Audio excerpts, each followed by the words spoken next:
You're listening to the official podcast for the Games Institute.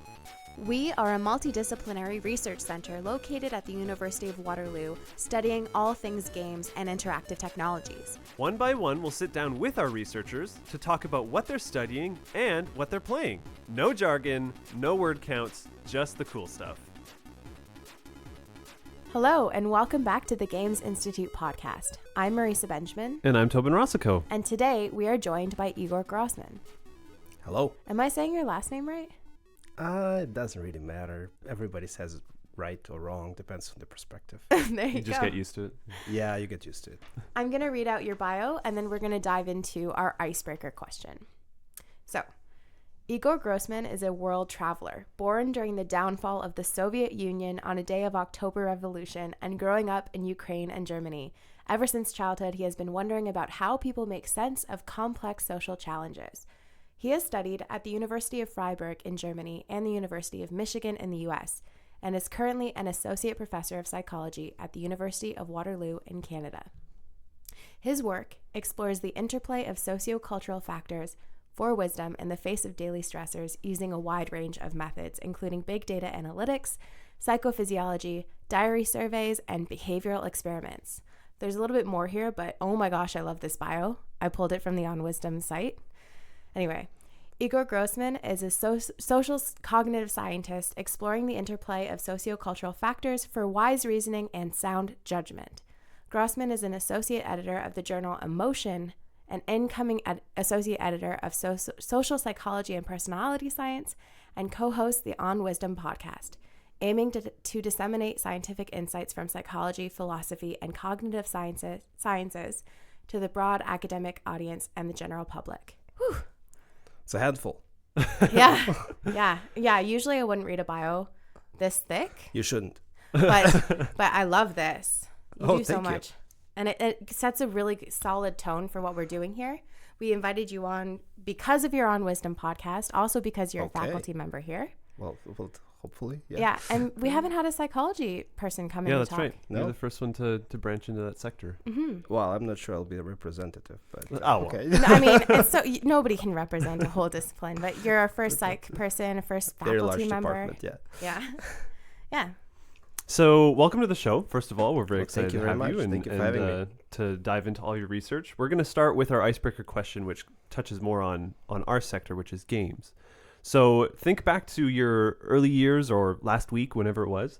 What's your earliest childhood memory of games? And that could be tag in the playground or, anything like that. Earliest ones. So I guess I do remember that I was not a very cooperative game player. If it didn't go my way, I was not winning. I was finding ways to disrupt the game and accuse others of cheating. This sounds like me. Yeah. Then what else do I remember? I was making tools when I was in kindergarten. I remember having this matchbox, and you attach a thread to this matchbox and another matchbox, and then you have sort of a secret speaker communication system where you can hear vibration on the thread on both kinds of parts of matchbox. Yeah, it's impoverished childhood without Lego in the former Soviet Union, so that's how it goes. But played a lot outside. I remember I had some kind of a sword, plastic sword, that I lost, and I was really upset for days. I was looking for it. So those are the earliest memories, probably. Oh, you really pulled that from memory. Yeah. I don't know. I mean, I don't think I could think about my memory. Yeah. Of earliest childhood memories. I don't think it's there anymore. Yeah. I do. But we can talk about that later. No, it's just funny that we always toss this out and then we never, have to worry. Do you want to tell us more about why you can't remember your Oh, no. I mean, maybe you flip the could tell script. us later if your research, I don't know, does your research go into memory? I think all research to some extent that deals with human experiences goes into memory, because human experiences are often reconstructed. So you always recall something, even in the given moment, whenever you say something, a second passes and that becomes sort of an episodic experience that you recall. and you retell it to other people. So Yeah. it's always memory is always involved. Different types of memory involved for different types of experiences. But yeah, bottom line is whenever you deal with, for instance, games or generally life experiences, memory is involved. Interesting. Let's talk about your podcast. Let's get right into that. What inspired you to start the On Wisdom podcast? Okay, so I think we, Charles and I, my co-host from London in England, we go into that now first episode, but basically it goes like this. So I had a sabbatical in Vienna, and Vienna is known for this coffee houses, the culture where there's beautiful ancient 19th century coffee houses where like Freud used to be, as well as many sort of aspiring politicians, including some that should be unnamed. And at that time, I was thinking, well, this is so nice. They used to have this culture where they would discuss topics in coffee shops, like political events or like major societal events, or like what it means to be a human, the human mind, the mysteries of the human mind. And we don't have that anymore. So, okay, so I had that idea. It's like, can we sort of like bring that into the 21st century, so kind of like a philosophy, psychology circle, so to say. You don't feel that Tim Hortons serves that purpose? Maybe it does. I think people are rushing too much in and out of Tim Hortons to get their coffee, sometimes on the go. So maybe not as much. Depends on where in Tim Hortons. In some places, it's probably a very legitimate place to muse about philosophy. But anyway, so and then my friend Charles, who is a teacher in England, is very interested in the topic sort of like of wisdom and well-being. And he was doing this type of he has this website where he was interviewing researchers, and he was thinking of expanding that a little bit. And then I pitched him the idea, why don't we do some kind of like a sort of a Viennese coffee house online? I love that. That's with, so cool. with guests. And so that's how we started. But I mean, the idea was really just like, can we sort of interact about complex topics with the lay audience, like beyond just the sort of the siloed academics? And how can we do it in a way that is kind of fun and appropriate for our day and age? That's so interesting. I go to Death Valley's Little Brother downtown. Yeah. Yeah. And it has more of an ambiance for creative thinking, more so than Tim Hortons with, I mean, sorry, Tim Hortons, but your tables are no good for my brain. All those poor undergrad students cramming for exams. Art. Yeah.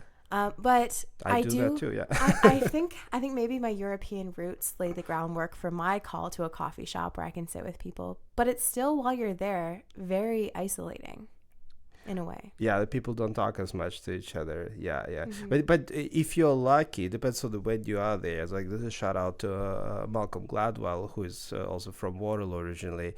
Sometimes when he visits his family, he is coming to DVLB to work on his probably next book or another article, or maybe now his podcast. Anyway, so apparently he was cited at DVLB, so it's not only... That's really cool. Yeah. That's funny. So I like his podcast too. But in these Viennese coffee houses back in the day, were there strangers coming together to sit, or did they know each other ahead of time? Because I'm picturing like just this utopia of thought inside this coffee house. Well, I was not there, so I can't tell you what exactly was transpiring at that time. But I can imagine that, people were introduced to each other, and it probably depends on the circle. Often this was circles of people. So, yeah, there was a little bit of an in-group thing. But then, like folks like, and it's not only in Vienna, probably in Paris and other places too.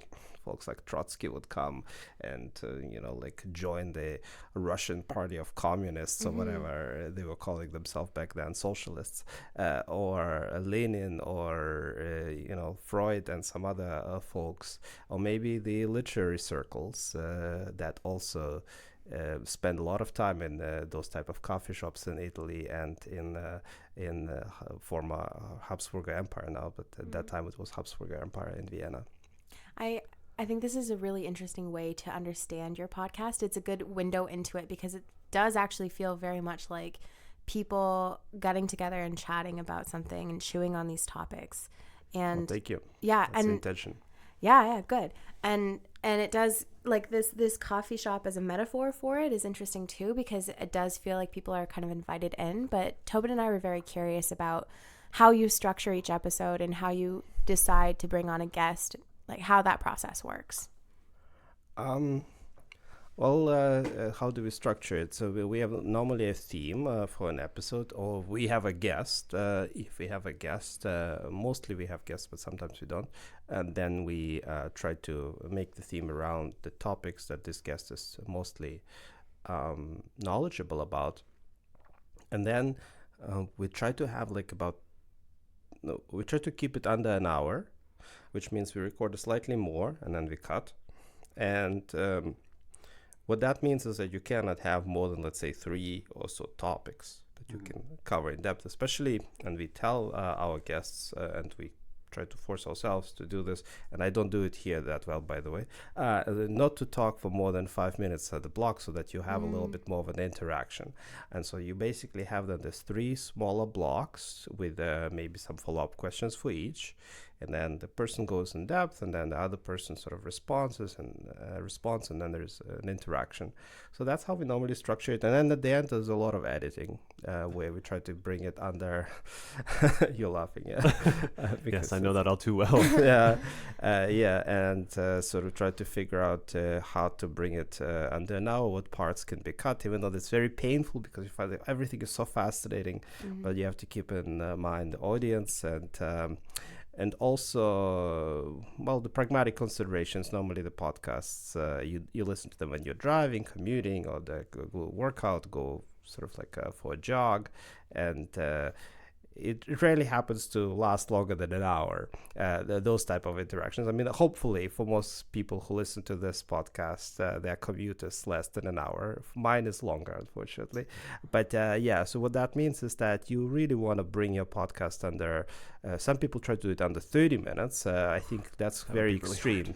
We have done that for a few people who explicitly requested 30 minutes. So my friend Adam Grant, who is a fairly well-known business school professor and author of best-selling books. So he said, I have 30 minutes. I'm like, okay, so we have to do 30 minutes. That's it. But that, of course, was a very different podcast than sort of like where you can expand for an hour. Mm-hmm. So that's how we do it. So do the guests and the topics emerge from your research, or just kind of burgeoning researchers in the field? Like, how do those things get selected? And is there a kind of give and take where you might propose something, but then Charles says, actually, let's wait, or... Yeah. So exactly. So that's how we do it. We both make suggestions, and many of them at the beginning were coming from my circle of people whom I knew either through my research or whom I knew of, who are famous scientists or do very good, in my opinion, research in philosophy or in psychology on the topic of wisdom or related topics, be it political polarization or how to effectively work. That's Adam Grant's was also basically work setting and sort of how to be an effective leader and stuff like that. So we both make suggestions, and then we try to get the people. Often they're very busy, so sometimes we have to wait for almost a year, if not more, in advance in order to get sort of a slot with the person. Yeah. And then if you're lucky, we get them, and sometimes they just don't respond. But in many cases, we do get them, especially if they are planning to have a book out or something like that. It's often a good time to get sort of a big public intellectuals on your podcast.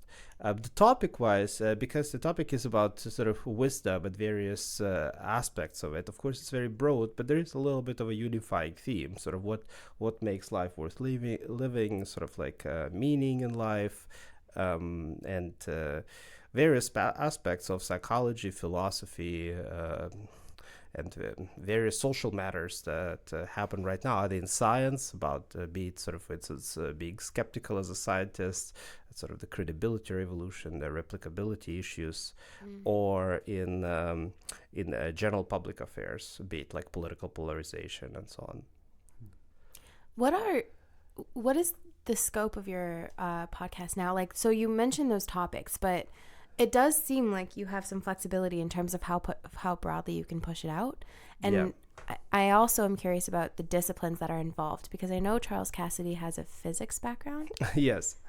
Okay. So, um, psychology and philosophy, especially those philosophers who do either theoretical or empirical work in the domains of epistemology, but also moral philosophy, they would probably be the go-to people. But we also try to get journalists who talk about either political affairs or about uh, just general social life. So we had Oliver Berkman, for instance. We had Robson. So these are people from from the BBC, from the Guardian. Some who curiously, some of them live in not in England these days, which says a lot about the situation in Great Britain.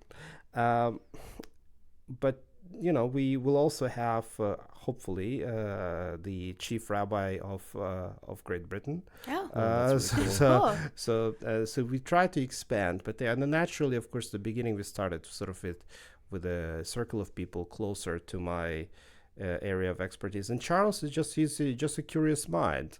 I think he's just genuinely very humble, but also very interested in all sorts of topics, as long as it relates to this kind of like more empirical work on wisdom. So like the focus for us is not just, there are many sort of podcasts on sort of like either positive psychology or well-being or happiness or even wisdom. There are many wisdom podcasts, but ours is as far as I know, the only one that actually emphasizes the science in it. So there's actually has to be sort of science-based. It has to have some roots in evidence-based understanding of the constructs that matter to humans. So before you decided to make a podcast, did you listen to podcasts? Like, what was the journey of realizing, hey, rather than continue to publish journal articles or books, why a podcast? What was the journey from those mediums? I listened to some, not as many as I should have probably. I mean, I had to listen for real as a preparation. Okay, so there's a funny story about why I didn't listen to as many podcasts. A very dumb, pragmatic one. I couldn't figure out. I mean, so I have a commute from Toronto to Waterloo because I live in downtown Toronto. So I have to commute. And it's a long commute. So people ask me, so you listen to surely you listen to podcasts all the time? And I normally respond, yeah, but actually no. And the main reason for that is like I couldn't figure out how to sync. I have a Ford Focus, and it's not very intuitive for Ford Focus how to sync your Bluetooth. So only I think about 2 months ago I figured it out. So for 2 years since I moved to Toronto, I've been driving listening to some French radio instead of the podcast. Now I listen more frequently to podcasts. It's definitely changed my life. Welcome to the podcast world. So many more podcasts. That's right. But so to answer your question about why the switch. Okay, so I still publish quite a lot, and so surely, of course, I could have published probably a few papers in the time that I invest into the whole podcast business. But I think the reason is there are different goals. Publishing, especially in academic circles, is oriented towards other academics and dissemination of knowledge among the peers. And we have such high and thick interdisciplinary walls. So it's really hard to reach people across the aisles. And it's even harder. It's almost like you live on a different planet. There's a sea, and then you have to sail for a very long time until you reach the shore of non-academics. And so I thought, like, well, what is the best way to kind of bridge that in the current day and age? So that's where the podcast idea for me came from. So I'm really trying to go beyond the discipline, because the topic of wisdom is something that, as I said, like there are a lot of podcasts out there. There are a lot of self-help books about well-being, about happiness, and most of them are probably nice stories without much empirical evidence or without sort of like much skeptical thinking put into it. So that's what I wanted to contribute. It's like, look, actually there is research on this. Mm-hmm. This is not just sort of armchair philosophy speculations.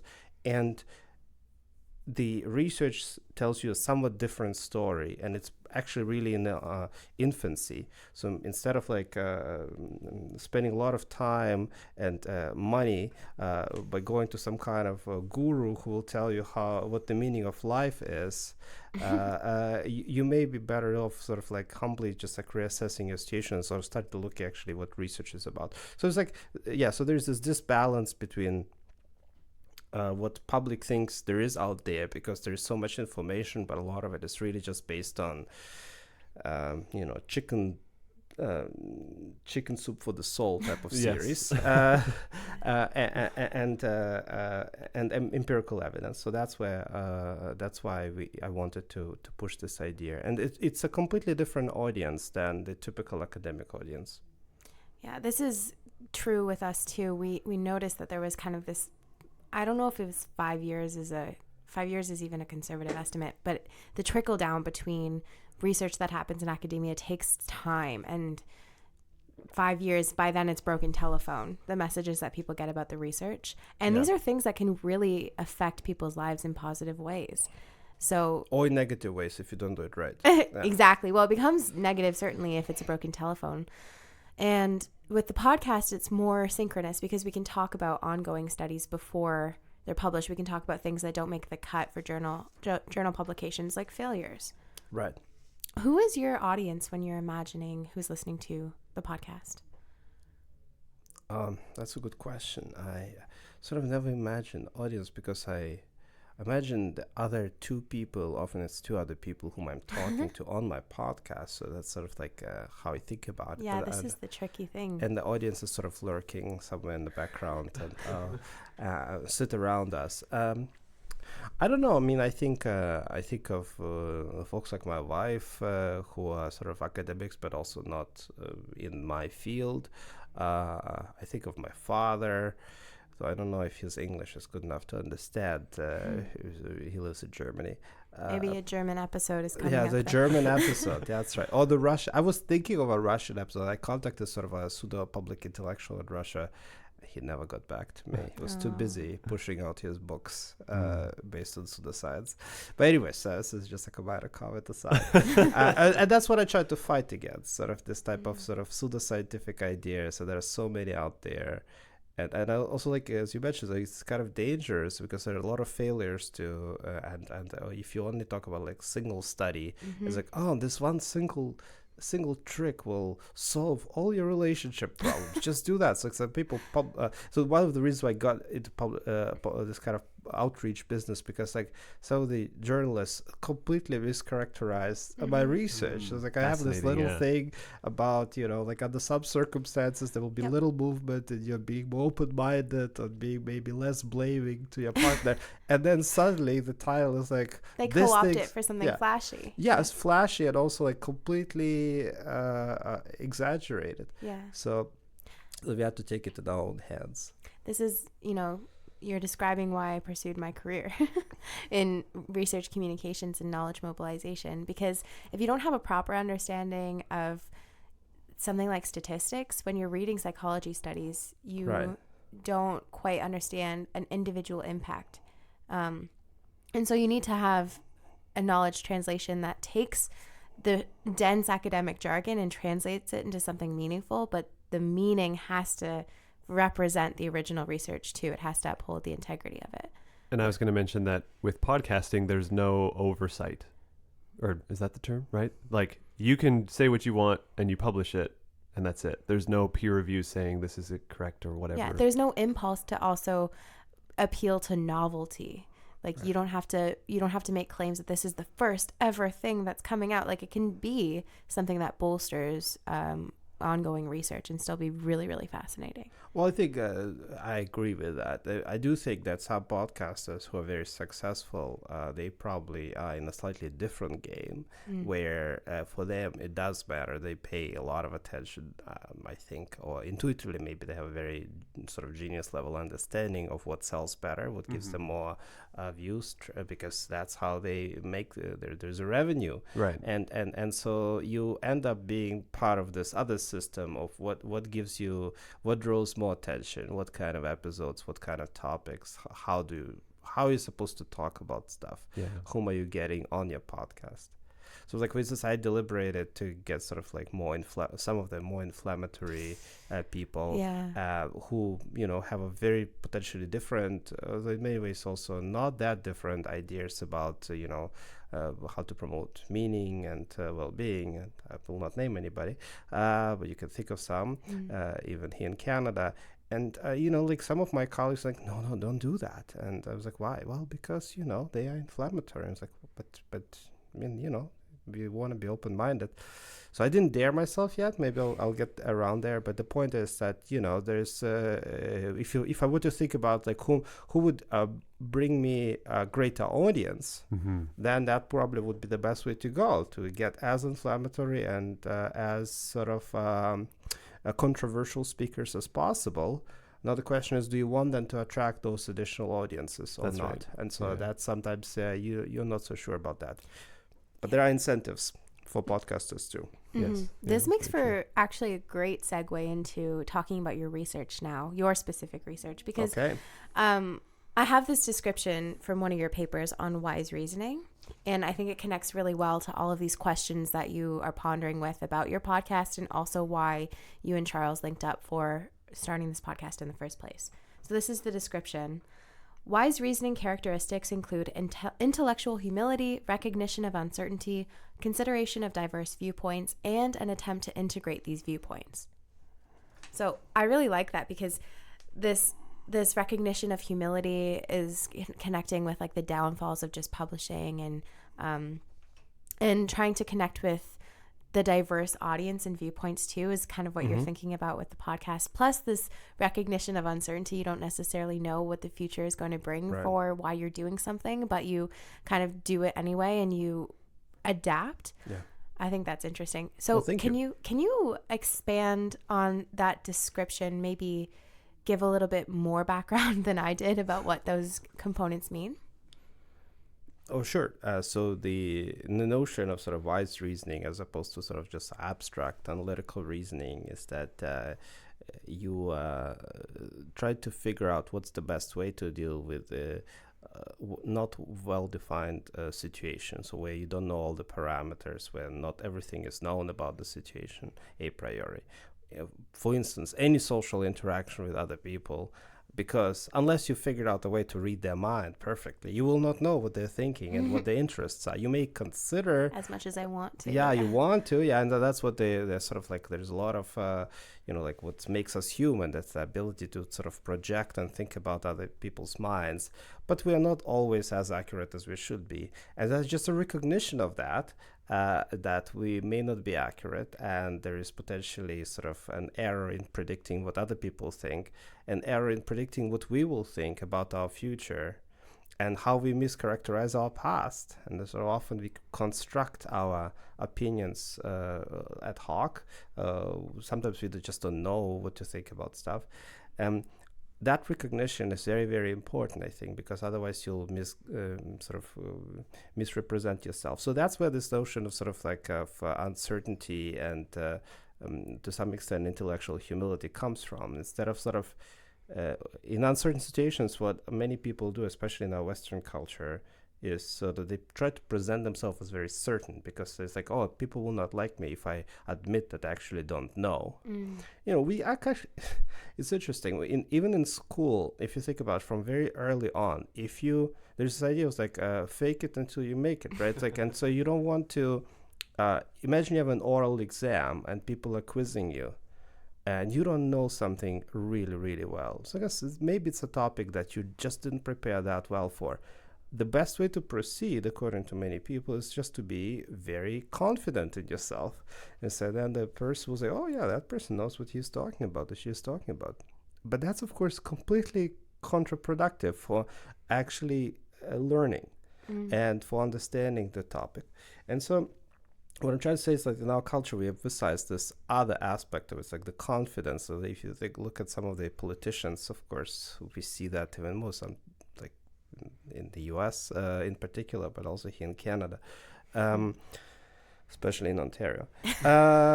So projecting confidence without knowing as much about the topic. Maybe that's a trick about being a good politician. But the point is that, like the true wisdom, at least in this domain sort of dealing with ambiguous situation, comes from a recognition that actually I don't know that much. Maybe I should consult with other people who know more than me. Maybe there's more than just one opinion on this topic. And those other opinions, even though I may not like them, are at least somewhat meaningful. I mean, those people are not,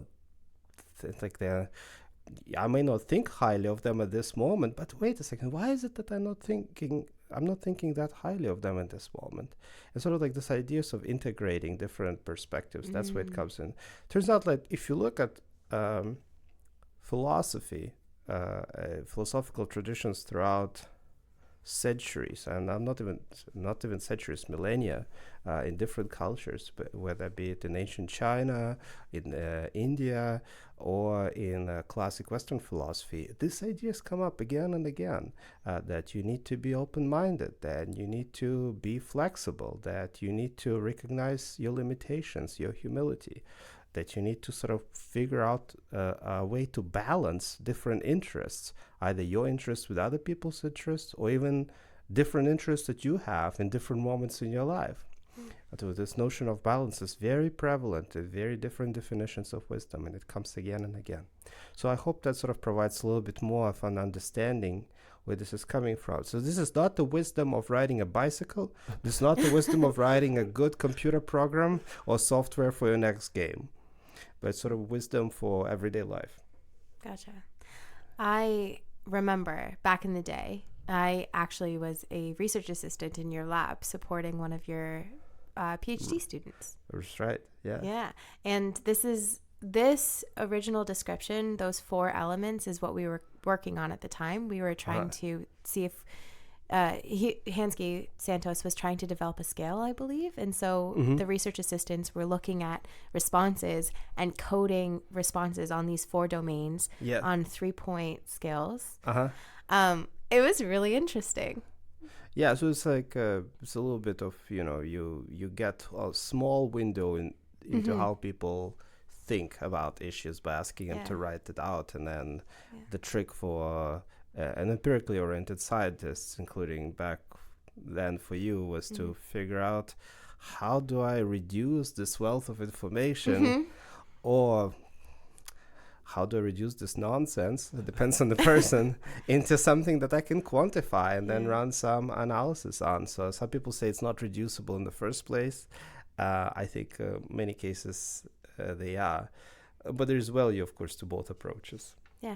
I stuck with the lab for a couple of years, and so I saw how that change worked, where initially we were told, look at it for these types of ways that people are describing, and then it changed. It's like, no, look more into the subtext of the content. And right. So you have to recognize. Yeah, exactly. Yeah. And then at some point it was look specifically to see how they mention future and look for specific words. So that was really interesting too. All of the work that goes into just simply understanding a participant's response is fascinating in the world of psychology. Yeah. And I think, unfortunately, we don't do it as much in psychology, where we don't actually look at people's reflections. Quite often we just try to give them some scale, some questionnaires, and give them sort of a 1 to 5 response scale. And you lose all this information about what is it actually that's driving them. How do they sort of rationalize? How do they explain those events, meaningful events in their lives? And actually, I seem to remember that 2 of these categories were collapsed into one back in the day. This is like way... Okay. I don't want to date myself, but I think it was 5 years ago. maybe? My goodness. And What does it make me? we won't talk about that. But Okay. but I think two of the categories were collapsed. I think uncertainty wasn't part of it and humility wasn't part of it. But then they were one and then they were pulled out into two. Am I remembering correctly?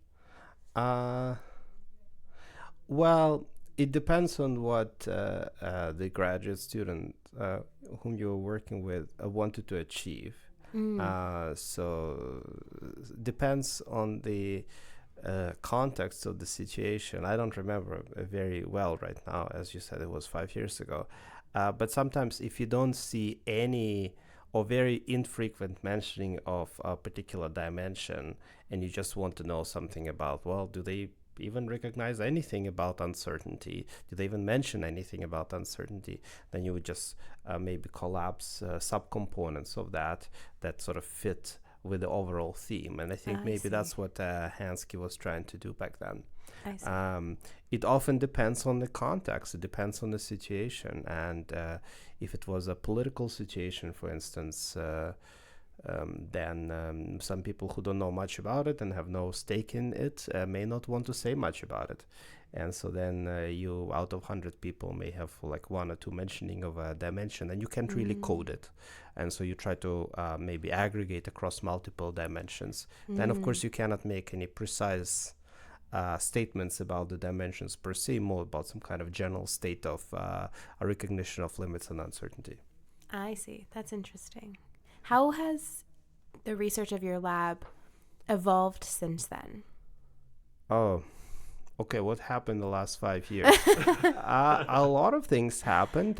So we have now more refined understanding of both sort of measurement of this type of set of characteristics and when they go together, and if they go together, what are they related to? So, for instance, various aspects of well-being. Under what circumstances are people more likely to show them, to be more open-minded versus less open-minded, and more sort of uncertain versus less uncertain? So and then we most recently started looking more at the cultural differences, including in understanding of those components. If people view them actually as central to wisdom, as I said earlier, potentially, given that it's present in many sort of philosophical traditions, but like the classic contemplative traditions may not have that much bearing on people's day-to-day life. So that's what we try to look at right now, including in various aspects of the world. So many different directions, but certainly methodologically we have a much better understanding, including how to code it, and sort of experimentally under what conditions do these features show up, including in everyday life. Try to do a little bit about politics, given that that's sort of very topical these days. How can we actually help people to be potentially less polarized, more intellectually humble, more open-minded? I love that. Well, thank you. I think it's just needed, but that's more like my personal investment, personal little project. Can you talk about some of your research about the socio-cultural elements of reasoning and judgment, and if you found anything interesting, maybe some tips on how to improve our reasoning as humans? Okay. So there's a lot. I mean, there's this whole topic, I guess, on how culture influences how we think. And there are many sort of cardinal dimensions that people mention, be it about, that some cultures are more likely to emphasize thinking holistically, focus on the context, and others focus more on sort of what's the central thing, what's the sort of top-down process that I need to follow. And both of those approaches have their benefits and disadvantages. Depends on the situation. Right. Some of those sort of more analytical approaches, top-down approaches, can be beneficial. And other times you do need to pay attention to the context, especially if you don't have sort of this kind of well-defined understanding of the situation. When you're studying cultures, which ones are you looking at? Like, how are you defining those boundaries? Because sometimes people work with the Western-Eastern dichotomy, but do you push beyond that? Yeah, so that's right. So there is a tendency that goes back all the way to early days of anthropology in the I would even say late 18th century, and that continues all the way until the present, where people back then they differentiated between the Orient and the Occident, the West and the East, and everything that was not Western Europe was the Orient, including the Middle East and China. They were all put together, and to some extent, researchers still do that today when they differentiate sort of Western. By Western now they mean, of course, North America and maybe Western Europe, and Eastern, by which they often mean China and Japan, but sometimes include some other countries, which doesn't really make that much sense. So we try to push beyond that. So sometimes this dichotomy can be helpful if you really just want to demonstrate, look, you say this thing is universal, it's just part of the universal human makeup, but even if you just look at another industrialized country like China or Japan or South Korea, you find that the reasoning process or emotion regulatory process appear to work very, very differently, or at least sort of like what's driving them and how the baseline response to, let's say, a challenging situation may be very different. But sometimes it's important to go beyond that, and you can't just dichotomize the world, because there are gradations, and so it's one of the key dimensions that has been explored, this notion of individualism. That's a Western very individualist and Eastern very collectivist or something like that. But of course, all of us in our daily life sometimes are more sort of focused on personal goals and individual achievement, and other times think about our family, our friends. So it's just a matter of degree and matter of the situations that our life is constructed with. So you can also look, for instance, at change. In my lab, we look a lot at change in cultures over time, including in Canada, in the United States, in Western Europe, because I don't think you can really make claims about cultural differences without considering how dynamic cultures are. So a lot of my work in probably the last sort of 5 years in this domain of cultural differences focused less on differences and more on the temporal dimension, because I find that something that's been very much understudied, and partly because it's really hard to track changes, because how you can't really survey people on the same measures again. So if you can't survey people on the same measures again, how are you supposed to estimate the degree of change? But there are ways now to do it, including using some of the big data to estimate that. Are you, by temporal dimensions, do you mean more like specific events? Because you can talk about, Brexit, and if you can talk about our lovely Conservative election in Ontario. You can talk about he who will not be named down in the United States from 2016. Is that what you mean by temporal? Well, that could be one possibility. You can look at sort of changes as a function of sort of recent economic or political events, or you can even study the dynamics of sort of like what is perpetuating political polarization and sort of like various sort of moral outrage and other type of phenomena that we see on social media today. In my lab, we look a little bit at that, but we also look at things like, take the same individualism, and you say that Americans are very individualist, or Canadians. But how about look at the degree to which individualism has changed over the last 150 years in the US? And it turns out it has dramatically.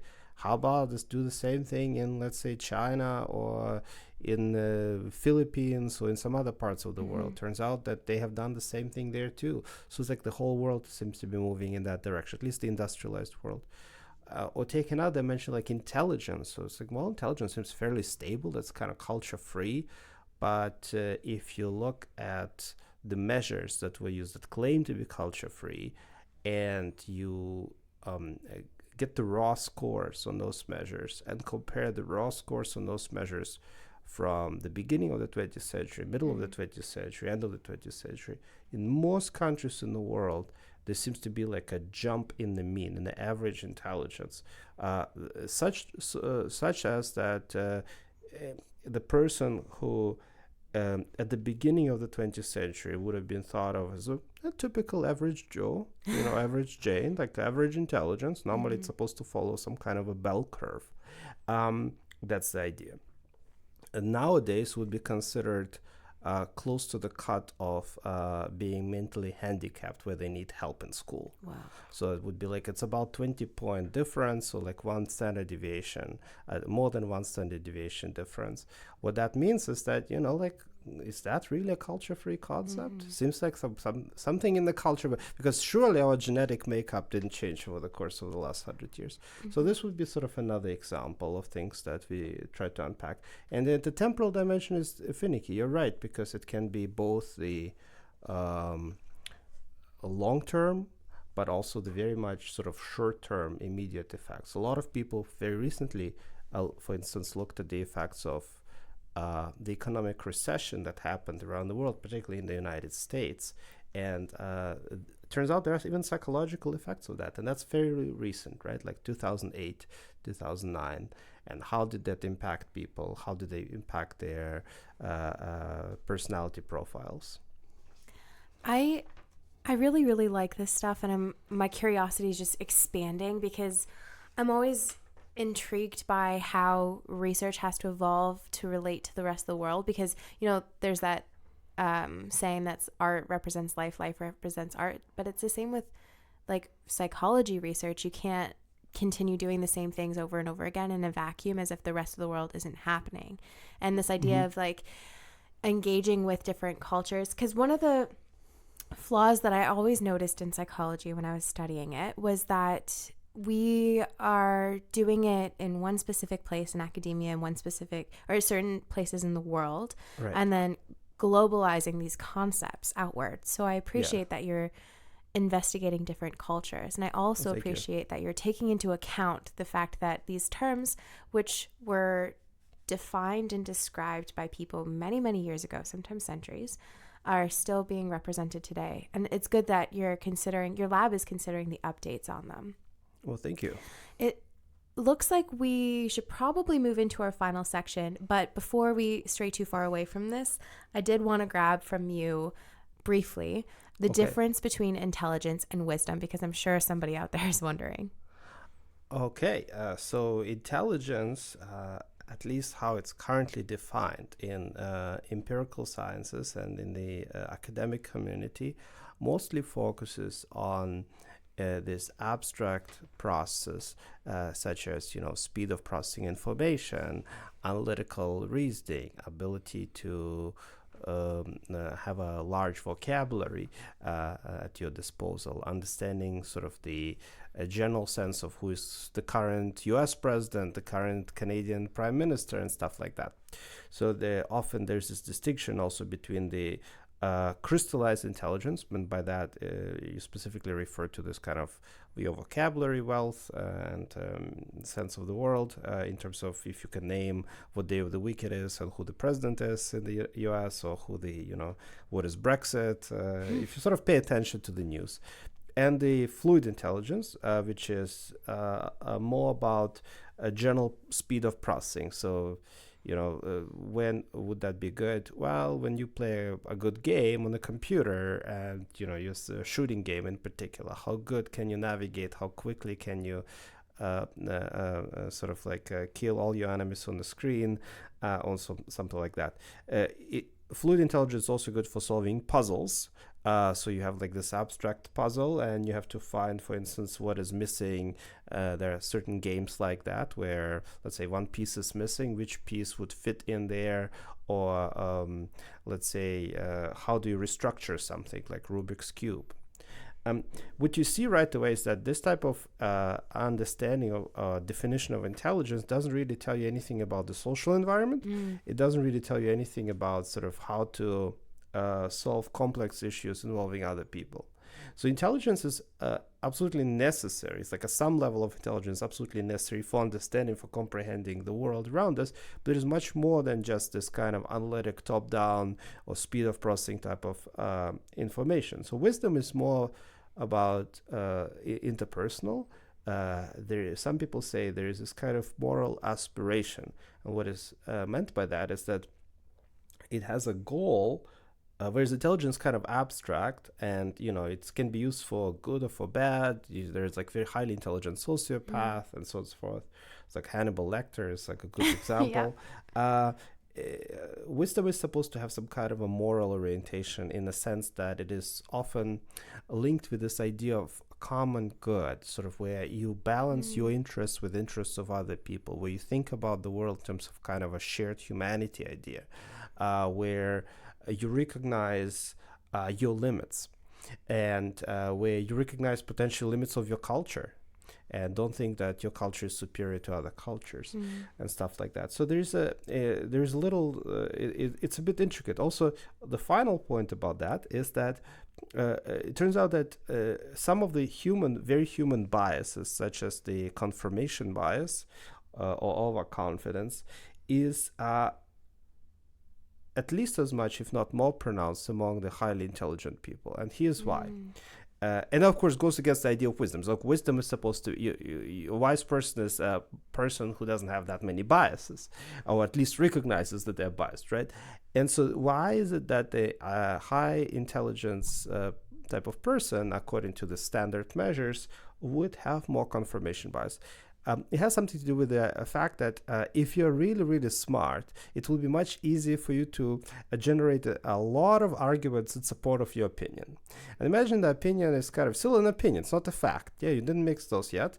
But now you're trying to figure out how good is your opinion.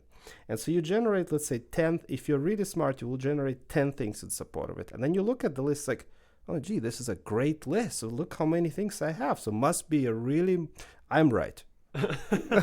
Whereas the person who's potentially not that smart will just generate 3. And so therefore the research shows that IQ, sort of the intelligence quotient, is either unrelated or even positively related to this type of confirmation biases, where you convince yourself that you're right. So, and that's very different from like right away it becomes clear that it's very different from this notion of wisdom, where you're technically supposed to recognize your humility and maybe see that there is a certain bias coming with it, discerning which potentially positions are right and which of them are wrong. That's excellent. I still have so many questions, but I'll have to cut myself off here so that we can talk about games. So yeah, we have a question from a listener. Of our podcast or on wisdom? Both, actually. Both. Perfect. All right. So this is good intersection. So they ask, in your article, Reasoning About Social Conflicts Improves into Old Age, you talk about how aging is able to affect the brain in a variety of ways, some positive and some negative. How do you believe that this can fall into gamification? Will older generations be better at certain scenarios in games than younger people, or vice versa? Well, it's a very good question. It depends on what we mean by gamification. For me, that term is still a bit of a puzzle. It's often a buzzword, I find.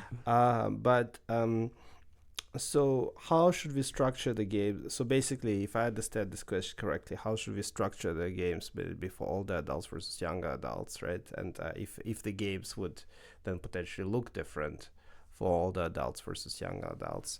Let's tackle that first, and then other aspects of this question. So, I mean,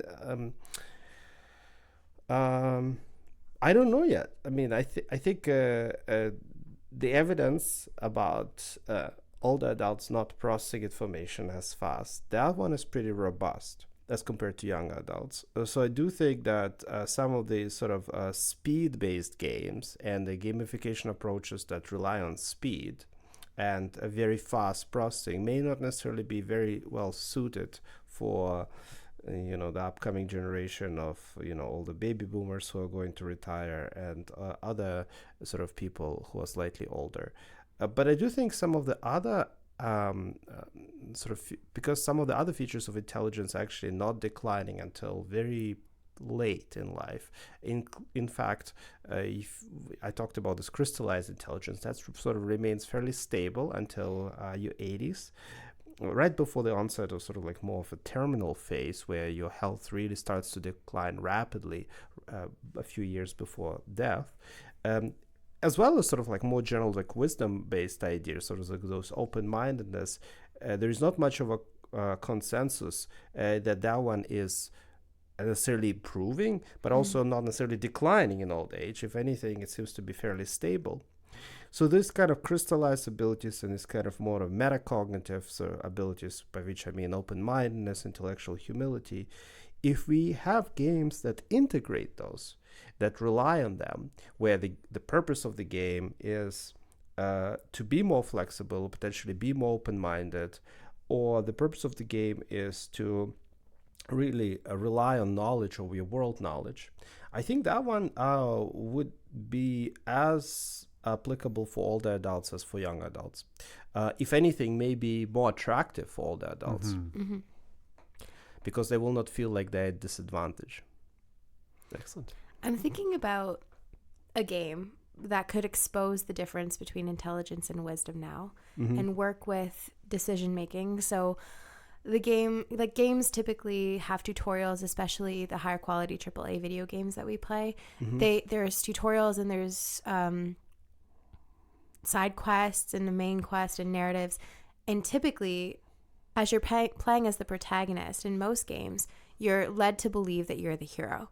But it would be fascinating to tease out the difference between intelligence and wisdom by creating a game scenario in which you're the protagonist, you're meant to be a hero, but the side quests are training you to take this path toward evil. And you have to resist. And so obviously in this, game scenario metaphor, the rules and the tutorial and the side quests are the culture. Okay. And you have to use your wisdom to pull up and resist the culture and find alternative routes. Oh yeah, so it's like the second golden age of the Middle Earth in the well, I guess that's what the new Lord of the Rings series will be about: the temptation of the humans by the Sauron, who was promising them a lot, and then of course they were all destroyed at the end by the god in that universe.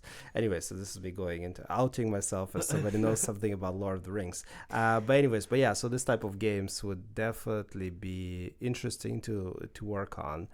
But I think also like the interplay of just general sort of like speed of processing and the trade-off between, on the one hand, speed of processing versus sort of more deliberate, take a step back type of thinking, where you may consider different opinions.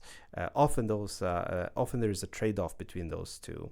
And I can imagine how you can cleverly integrate this trade-off, where you either take strategies that are fast but potentially would leave out important details, versus you focus on the strategies that are slow, integrate the details but potentially will not gain as much in the short term, may be useful for taking a look at sort of like age appropriate scenarios, and where the game, maybe the goal of the game actually is not to be as quick as possible and as certain as possible, but to estimate your uncertainty, to consider sort of your limits and so on. But I do like your idea about sort of the moral connotation in the game. I think we need more games that have a little bit of that. Well, I'm thinking that there are quite a few different ways to think and approach a game. And I'm wondering if you believe or notice that specific games lend themselves better to wise reasoning compared to intelligent reasoning. Like Tobin and I play a lot of D&D, Dungeons and Dragons. And I think with role-playing games, the longer term strategies play out much better, but there are scenarios where you need immediate responses. So that might be an example of a game that lends itself more to wise reasoning compared to a more immediate game. What do you think? I agree with that. It's been a long time since I played Dungeons and Dragons. So Good that you've played it, though. Maybe only a few times. But I have to ask my siblings, who know much more about it than I do. But I agree, sort of like and that's exactly what I meant. So where you have this kind of temporal dynamic of on the one hand sort of short-term strategies that you need to accomplish, but also there is a long-term strategy in mind that you need to focus on. And how do you balance those two? Sort of if the effective outcome of the game depends on the balance, you can then potentially adopt and adjust those strategies and use games also to estimate, well, I guess wisdom in the game to some extent, and maybe even train some of the wisdom. It's just a speculation by changing the incentives. Instead of incentivizing the short-term strategies more, incentivizing the long-term strategies more. Cool. You tweeted a while ago this one quote. I wanted to pull it up again in the podcast to see if you're still thinking about it. You tweeted, a VR application of self-distancing and Solomon's paradox would be interesting because you would be curious to extend this further into VR. Yeah. So this was a tweet in response to a paper that used some of the fairly basic insights that my lab sort of identified. Sort of it's actually the work that I did with Ethan Cross from the University of Michigan, where we looked at the relationship between the situation, namely if it's a personal situation or a situation involving somebody else, and your wisdom, specifically this type of open-mindedness, humility, and so on, in interpersonal domain. So like imagine somebody betrays you, or your partner tells you that she cheated on you with your best friend, and this like comes out of the blue. What will you do next? Okay, and we'll say, oh, break up. Or you'll say, well, it depends. So it turns out like if it's about a friend, so a friend comes to you and tells you that their partner told this friend that she just like cheated with a close friend, then you're more likely to be the second, where you sort of deliberate, think about multiple perspectives in the first one. And so this type of basic idea, this sort of asymmetry between the reasoning about the self versus others, was then used by other researchers to develop sort of in a VR environment in which, if I understand correctly, they were looking at sort of you being sort of a virtual therapist or something like that. So you immersing yourself in the role of somebody else, and how does it change your thinking? How does it change your feelings and so on? So it's like much more immersive. Whereas what we did was just basically give people hypothetical scenarios. Imagine this is you versus imagine you're a friend of somebody. This would be sort of a much more immersive type of a way to get at the same potentially question. So I would be curious at expanding that further. I personally haven't done. I had only one VR study done here at the Games Institute with some of my students, and I don't have the and this is me, I guess, like I have to say that given that I study intellectual humility, I don't have enough expertise and knowledge on this topic, but if there are colleagues, so shout out here, who are interested, I would be more than happy to collaborate to expand this further. So that's where that tweet was coming from. Awesome. Yeah, there's a lot of ideas that I'm having about how you could even, VR for sure, but also games and how embodying a protagonist or playing like third person, first person, that difference would change the way that you start to make decisions, and exploring studies in that way would be interesting. My mind is spinning and we're at the 1 hour mark. So typically we conclude with a question about if you could get everybody in the world to play one game, what would it be? But that might not be super suited for you. So you can have that as an option, but we came up with a backup, which would be, what's the most important lesson you've ever learned? I mean, in life or in research? I think you could certainly answer in life, but since you are doing so much research that lends itself to lessons about how to live, you might as well go with research. Oh, I guess it's kind of like my research is about how to live. So, Exactly. So it's kind of merges. I mean, take it however you want, though. Yeah. So I guess sort of like the most important lesson I learned is that, and I still kind of adjusting every day to it, is that when we look at other people, or when we think about ourselves, we should not be generalizing from one observation, because even though it's very tempting, you see somebody and the person acts like a jerk, and it's like, jerk, and that's it. And then you don't want to deal with them. They could have been so many factors that contributed to it. And beyond that, though, I think like to really understand sort of other people around us, we really need to sample multiple times. This applies to moral domain as well. And that's where my insight is actually mostly about. That often it's very tempting to think about somebody who did one thing that is not quite, it's like the up to standard. It's like, oh, you're out. You're not moral. Oh yeah, you were my ideal. You were the sage I was looking at, and now I can't do it anymore. So based on one single observation, and this is actually really interesting because, we know that in psychology there's always a distribution of sort of different behavioral acts, and sometimes people just screw up. So I guess my key take-home sort of lesson is that we should never be generalizing, be it about wisdom, somebody's judgment abilities, or personality, just from single shot observations. And often it's very tempting for us to do that, especially the faster our life, and our life becomes more faster and faster with every day, especially with social media and technology. That's really interesting. So when I was in my undergrad, we had a speaker come in every week and address like the whole campus.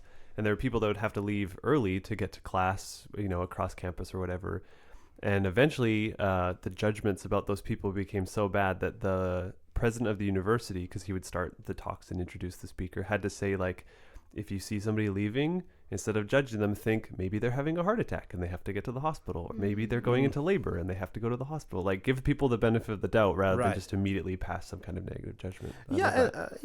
But maybe that person was just in a bad mood or was just like bored in that moment. But that doesn't mean that they're generally intellectually not sophisticated, not interested in the topic. It may just have been that one moment. There are many, many factors that play in our life that we as observers cannot see about other people, and other people cannot see about us.